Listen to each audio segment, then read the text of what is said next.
sue, the union maintaining its strike line at Ford's Michigan plant, but they won't really escalate it. That's true. They want to reward Ford for making progress in the negotiations. And this is what's unique about the approach the UAW taking, really a departure from its predecessors. It is a strategy that is targeting all three automakers, the carrot and stick approach. Ford being spared further action. As you just heard, 38 plants in 20 different states at GM and Stellantis will now face escalated walkouts.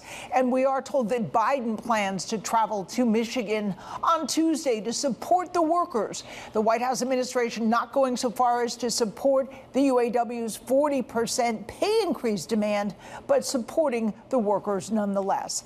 Meanwhile, the carrot and stick approach by the UAW does appear to be giving it more leverage rather than what it used to do, which is single out one automaker.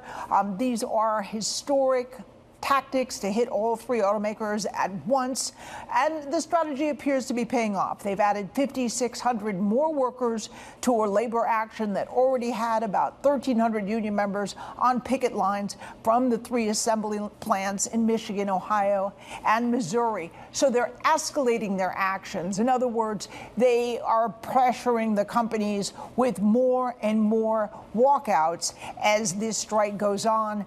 It's been more than a week, 2 weeks now, and they are very far apart, at least in terms of GM and Stellantis, which both pushed back on Friday in statements where they believe the union's demands are unreasonable at this point.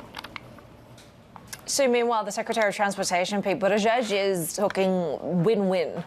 Yeah, sounding very optimistic. He appeared on one of the network talk shows on Sunday, the CNN show, and pretty much reiterated Biden's view that a win-win deal could result if these auto companies do what the president is calling for, quote, which he says is that record profits should lead to record pay and record benefits for the workers who are creating all that value. Again, the Biden administration doesn't want to endorse all of what the UAW is asking for, but they do want to emphasize that Biden is a very pro-union, pro-worker president, and he wants to express that by his president.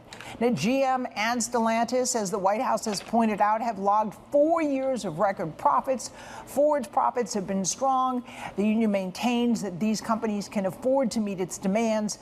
Ford, even though it's made progress, its CEO had previously said the demand wage alone would, quote, put us out of business. So again, it is a difficult negotiation that is taking place. Clearly, the strong inflation rate is playing a role. The heavy profits that they can see these motor companies making also playing a role. And while GM and Stellantis pushed back on Friday, they say they will continue to negotiate.